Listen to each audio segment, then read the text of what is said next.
I don't think Jeff is here yet. That is Jeff Madden. Once he comes in, Stacy, kind of alert him to just tell us he is, okay? Thank you. So that's a roll call at the minute. We have a quorum with 2 of us present.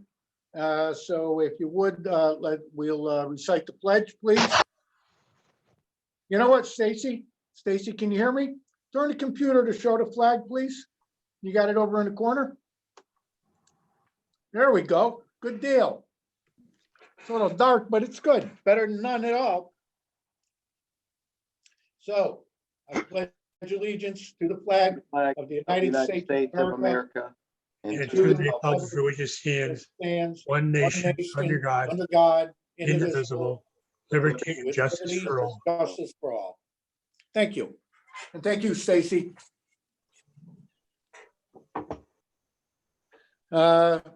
Approval of minutes, Roger?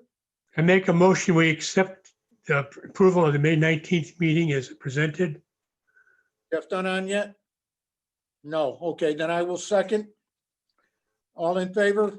Aye. And aye. Motion carries. Again, what the record will note, at least at this portion, Commissioner Dunn has not signed into the meeting yet. So absent on that call. Next matter would be old business, of which we have none. Jeff, would you concur with that? Jeff Madden? Any Correct, old yeah. business? No. Right? Okay. Then we'll move right along to your quarterly report, please. Okay.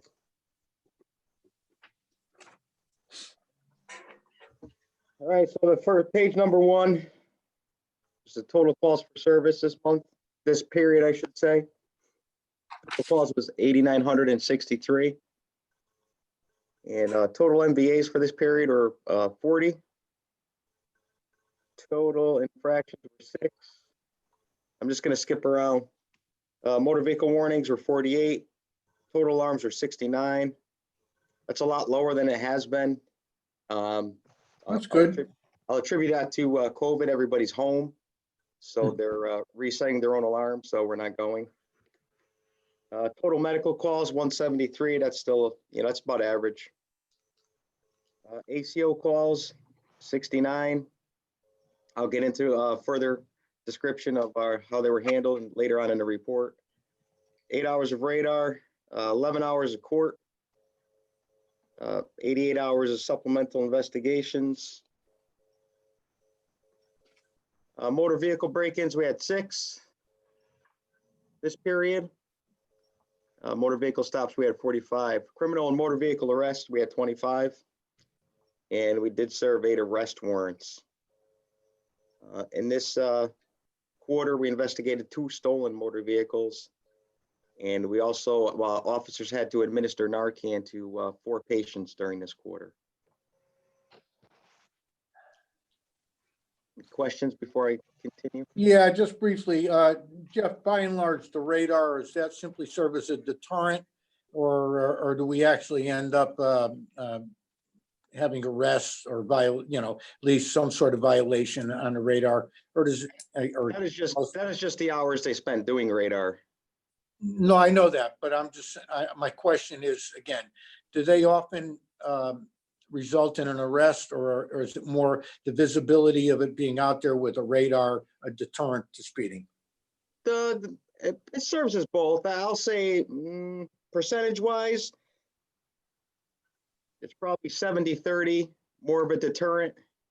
And, then the stops are included, but whether they get a ticket or not, that's the officer's discretion, whether there's an infraction or a verbal warning or a written warning.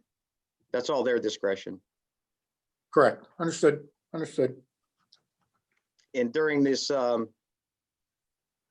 pandemic, if you want to call it that, obviously we've been a little light with contact, but that's got to change, but we're figuring it out. We're all working our way through that one, my friend. Yeah. All right, I'm going to continue here. Please do. So as I stated before, there were 69 calls for the ACO. 6 calls were handled by Plymouth. The rest were handled by us and our ACOs, my 2 part-time ACOs. So Plymouth was needed for 6. They came here without incident, not a problem.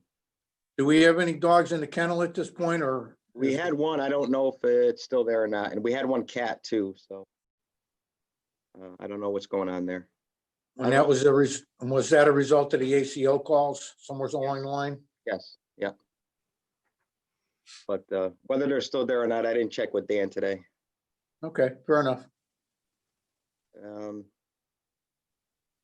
So current projects to be discussed and completed. Well, Jeff's not here yet, I don't believe. Jeff, No. Jeff is here. Oh, Jeff? Jeff is there.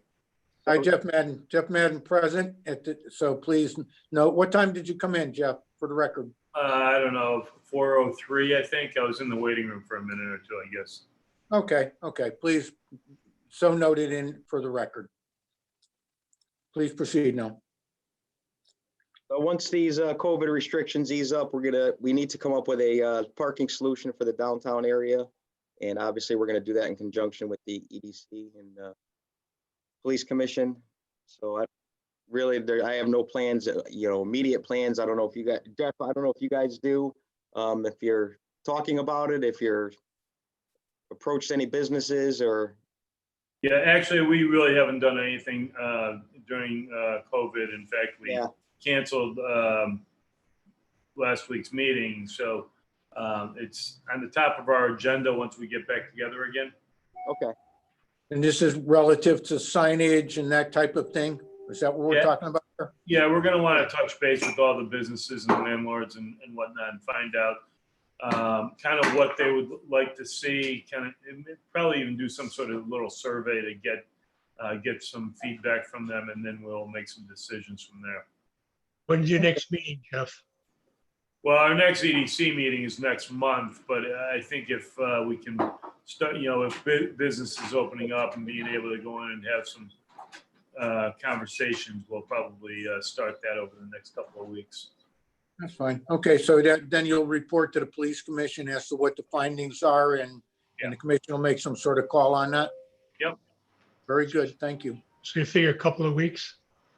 Well, I'd like to say that.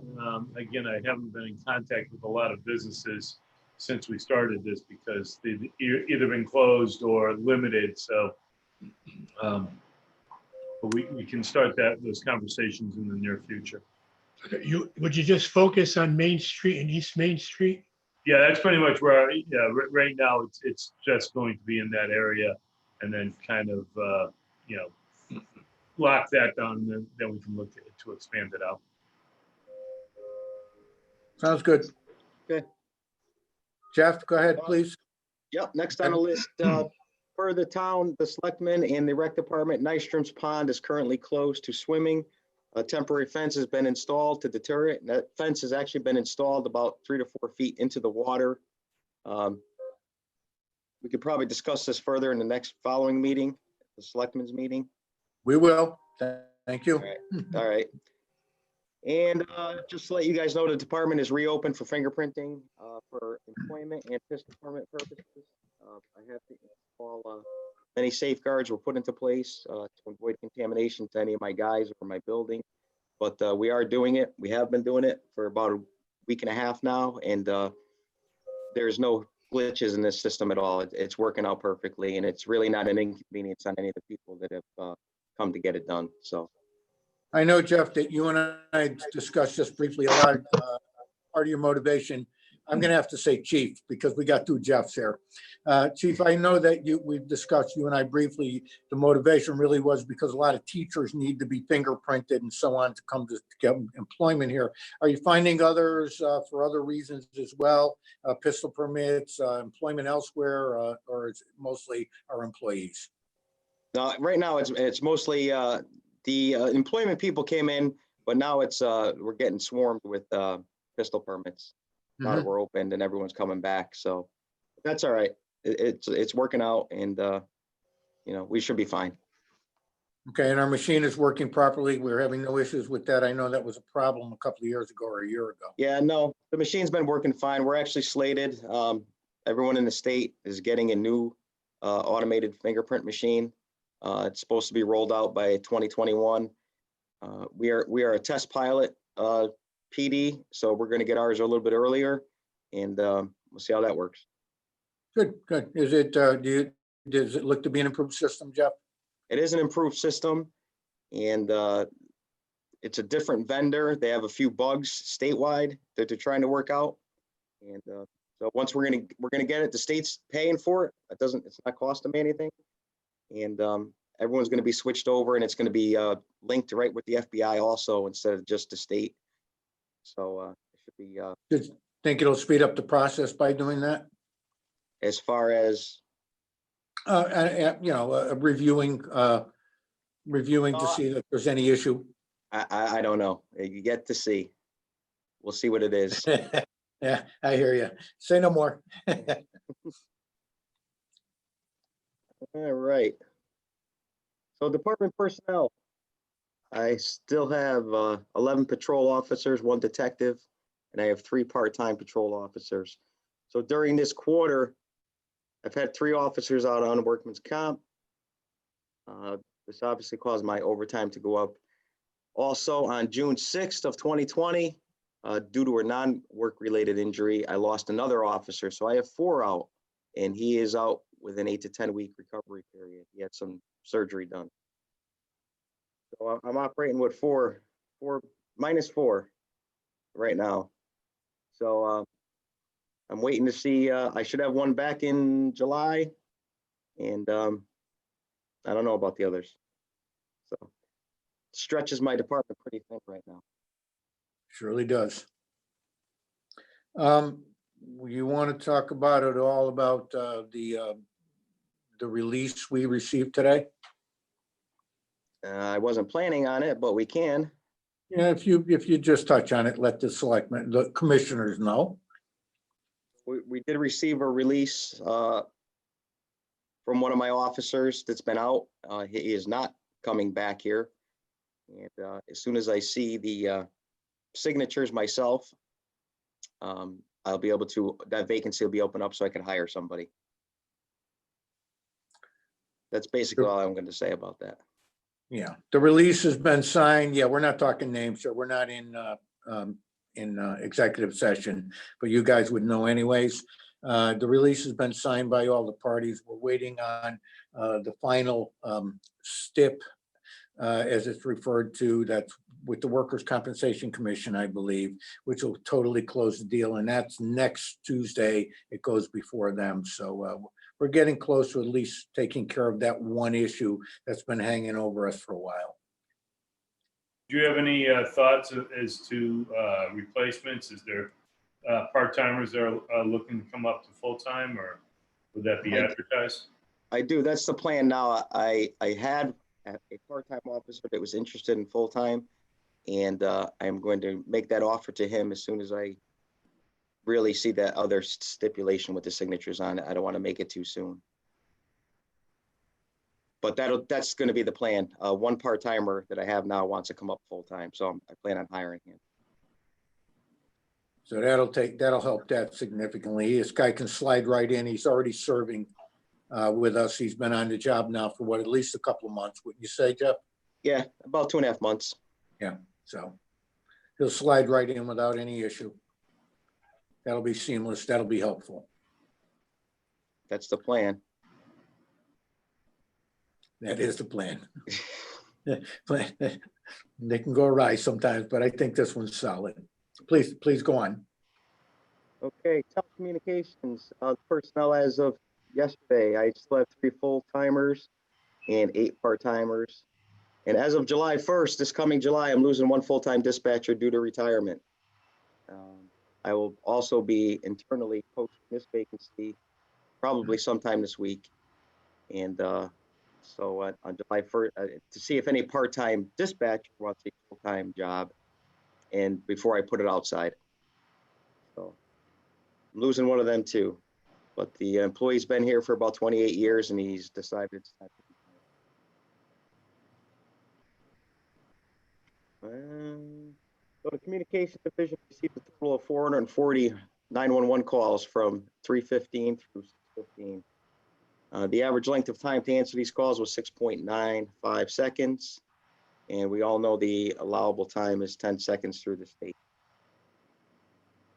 Detective Cobles investigating 3 juvenile sex assaults, 2 adults. And he has multiple other investigations going. He's also been processing evidence that I have on multiple cases. And he's also still investigating 2 open burglaries. I have a rather large case of contractor fraud, 2 large cases of identity theft. And he's also been issuing multiple arrest and search warrants for those cases. He's been keeping busy. He's probably stayed the busiest through this pandemic than anybody. But that's all I have for him. Any That's questions? enough for him, right? Yeah. Any questions before I go? Proceed? No. The next couple pages are the incident analysis. You guys, like I always say, normally take these home and review them. If anything sticks out immediately, you have questions, by all means. Anything jump off the page as far as you're concerned? No. Nope. Okay. All right, on to police overtime. So at this quarter, 693.5 hours of overtime. Of that, only 56 of it was scheduled. I'm just going to skip through. I had 32 hours of sick time. Workers' comp, I had about 1,440 hours. And training, 16 hours. I had officers that needed to go to MRT training. 24 hours under special events, and the part-timers picked up 374 hours. Jeff, define MRT. Medical response technician.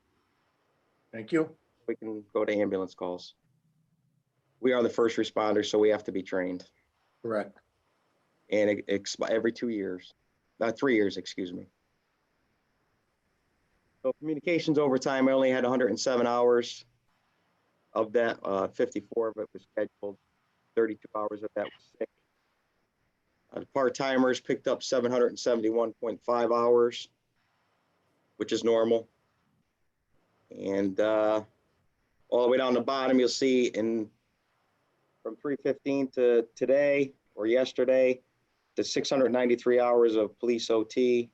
Of that, part-time officers worked 374 hours of those available. So the rest of it was full-time overtime.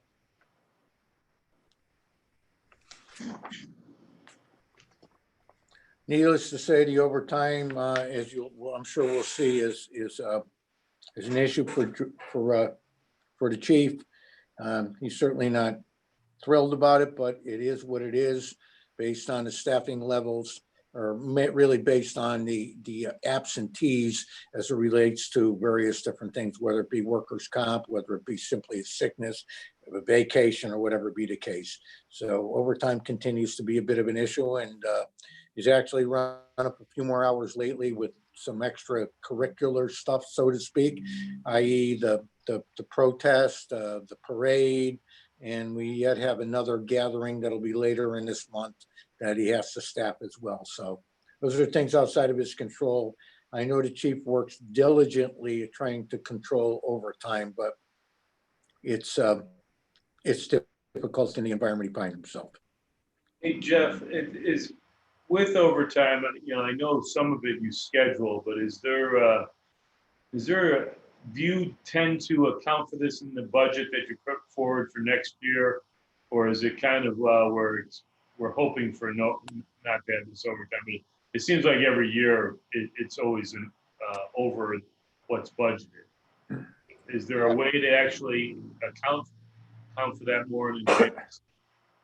Well, I technically I don't account for all their vacation time, PL days, and I don't know what they would get for comp time. That's all offered on if they choose to pay, or did they choose to take the day off. They take the day off with a comp day, I have to pay overtime. So no, that money's in there. I can't budget.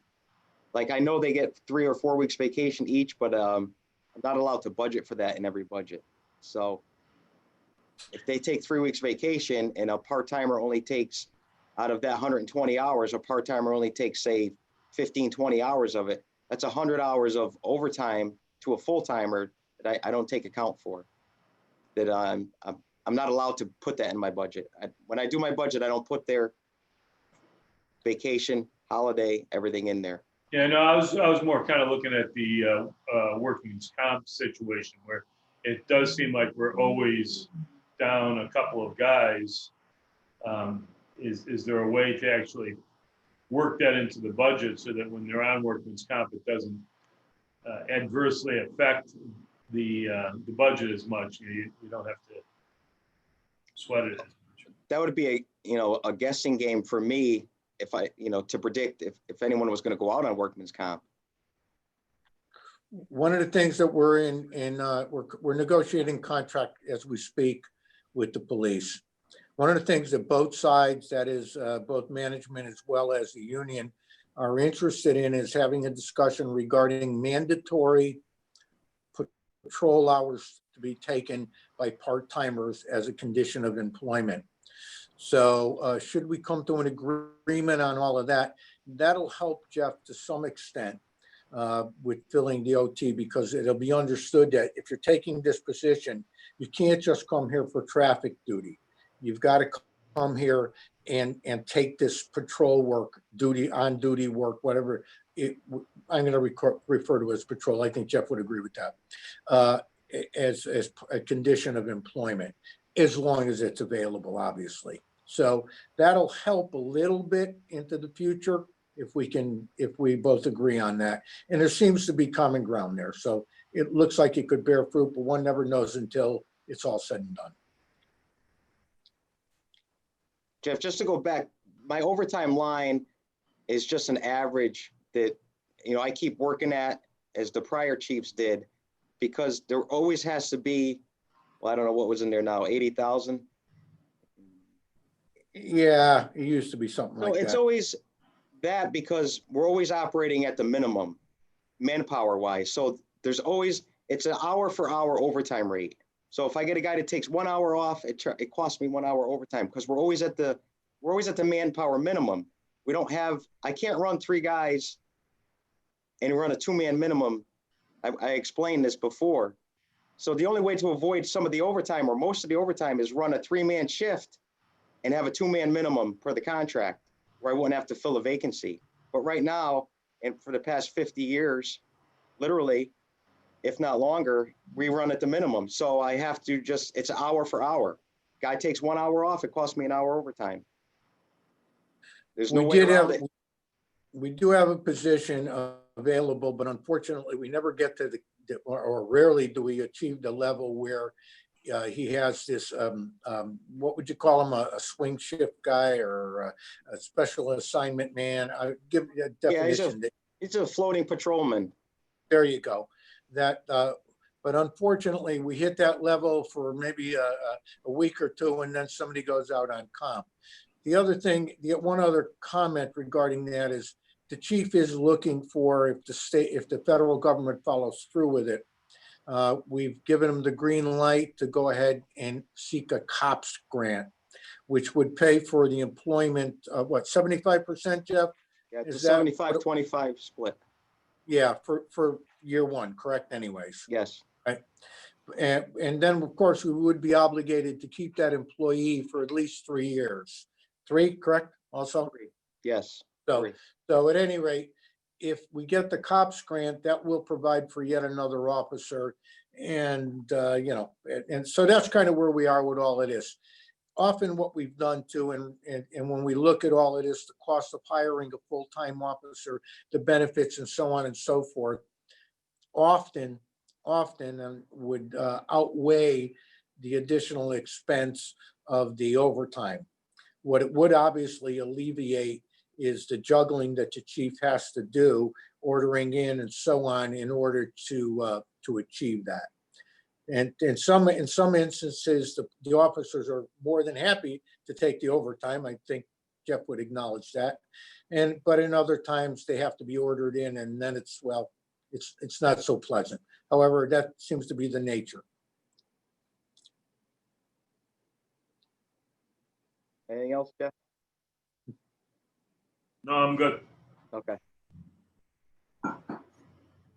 We want to go to telecommunications budget? Unless there's more questions on the police side. Well, at 85%, you're actually still under budget at this stage of the game, proportionately speaking, on police. So that should be so noted. What would it be, Jeff? It's supposed to be, I'm supposed to be at the last page would tell you. Okay. All right. then I should be at 92. I could be at 92, Right. but I'm at 85. And again, that fully relates to the chief managing his budget extremely well. So kudos. Yeah, Moving thank along. you. Thank you. How's that COPS program progressing? I can't hear that. Say that again, Roger. COPS program, how's that progressing? How's what progressing? The cops grant? Yeah, I talked to them last week myself, and they have not assigned anyone the money yet. So they it just seems like said, it's going on. It sounds like it's going on and on. yeah, I don't know if this pandemic made them try and shift money or what, but they just said, sit tight. We didn't award anyone any grants yet. So they didn't even give me a timetable. Because I thought I was left out and or didn't get it, but they said no, they didn't award anything yet. With everything that's going on in the nation right now, I'm sure everybody's kind of on hold with these things. Dispatch, Jeff? I'm at 81% expended. Any questions from you guys? So that's certainly looking good, well managed once again. And ACO even better shape if you look at the total number. Yeah, well, ACO, yeah, well, there's some big fees that have to be paid right at the end of the year. So, I mean, that looks like, I saved a lot I did save money, but some like that $3,600 payment still has to be made. And there's a couple other outstanding bills I have there, but it is well within below the 92% I should be at right now. Yeah, and in all likelihood, I believe you'll come in under what was allocated or Yeah, I So hope you to. should- I don't have any unforeseen great expenses. I have a few bills, but nothing crazy. yeah, you should be fine. And there's the analysis really on the last page. Yes, that's all three budgets right there. I'm at 85, 81, 64.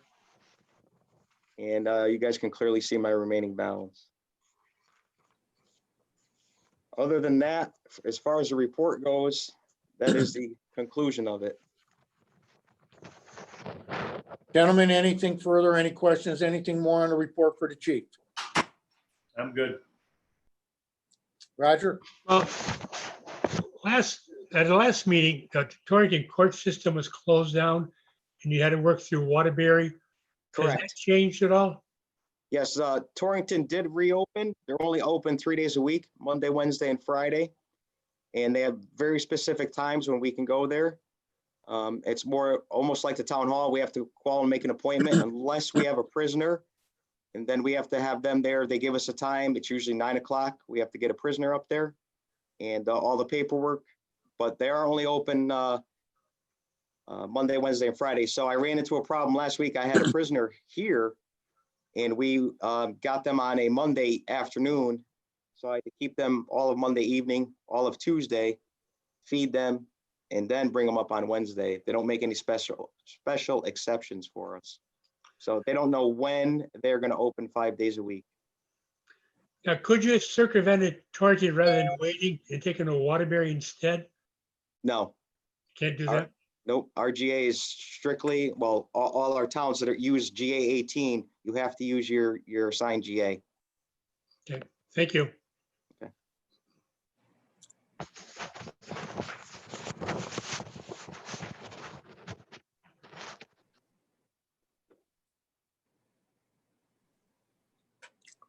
Okay. If there's no more questions on Jeff's report or the chief's report, I should say, we'll move along to item B on new business. As Well, go ahead, please, Jeff, or Chief, you run with this one a little bit regarding DOT, Route 8, et cetera. So effectively, June 9th, I don't know if you noticed the exit and entrance ramps, 38 northbound entrance ramp and 38 southbound exit ramp were closed by the DOT in an effort for them to expedite the project they've been working on for 3 years up on Route 8.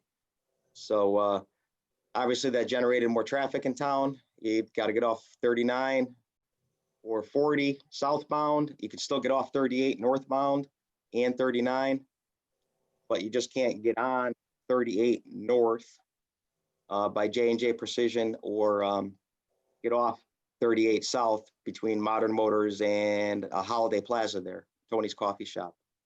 So it did generate obviously some heavier traffic in town, but right now I think it's going, as smooth as it's going to get. There might be a little issues at rush hour, but it's beyond our control.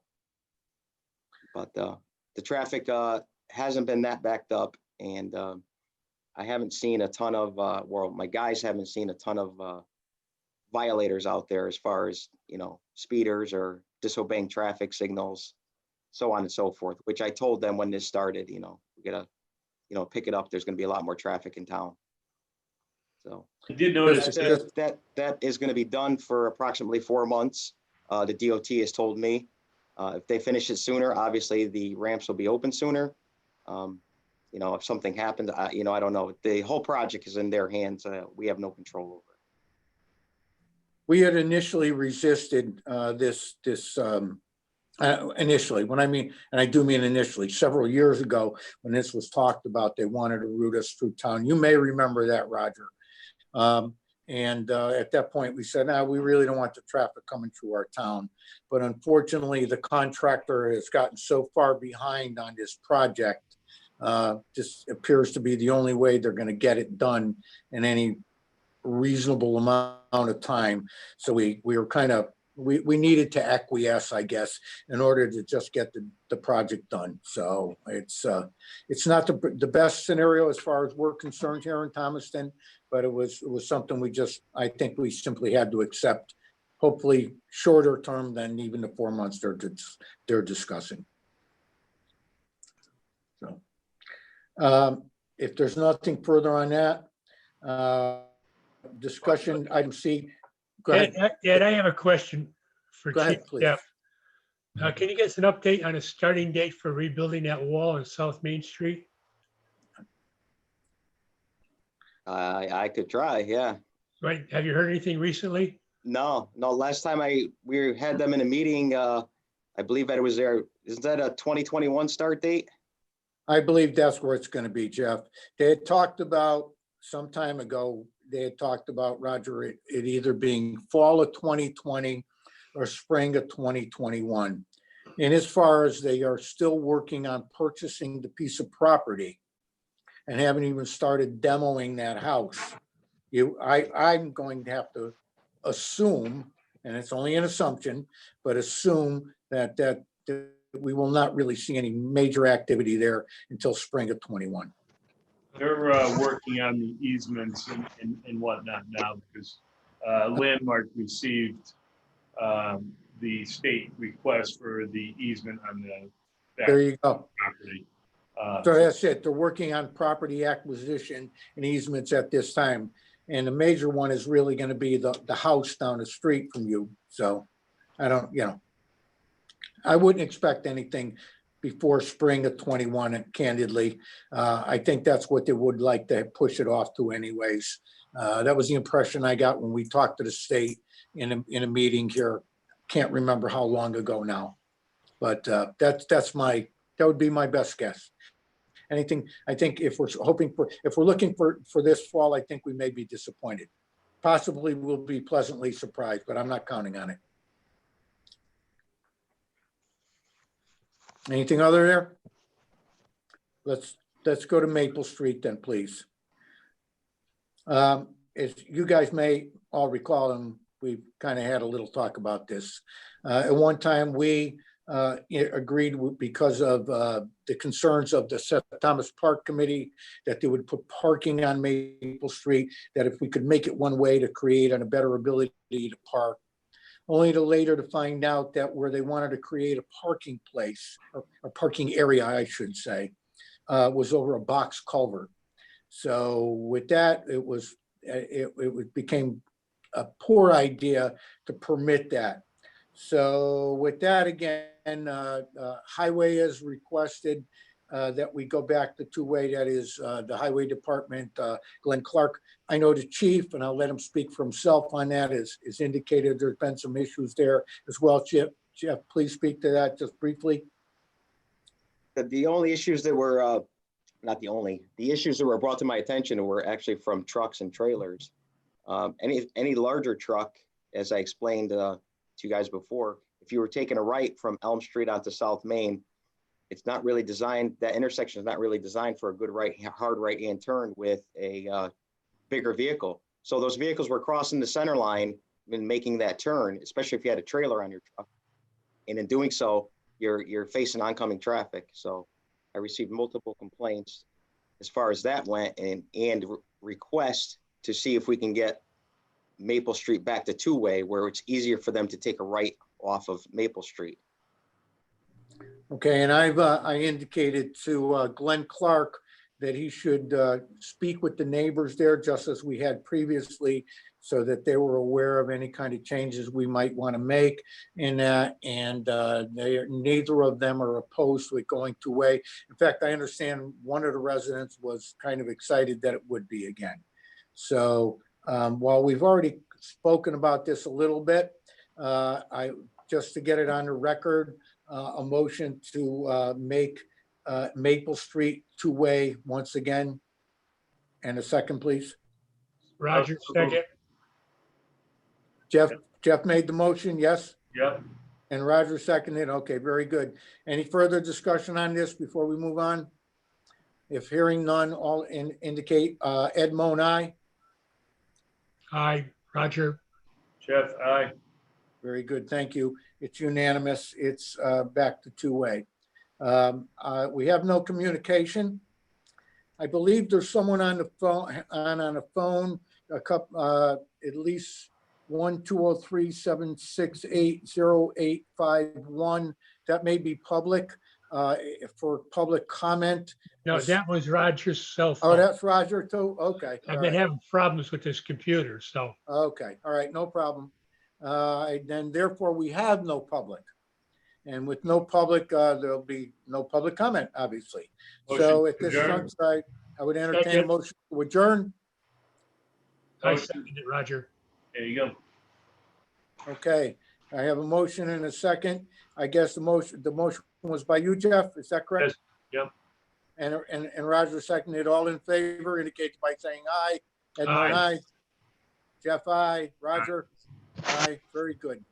Meeting adjourned. Now, Stacy, a question for you. Do we need to sign out and all sign back in with the next one? You're muted, Stacy.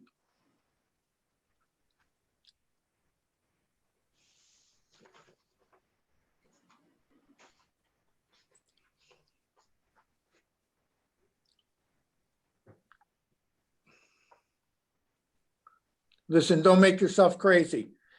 Do we need to sign out and sign back in? Nod your head, yes or no? Yes. Okay, very good.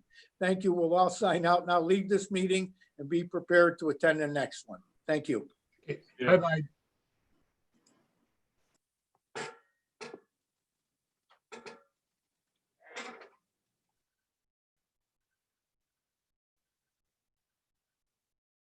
Like,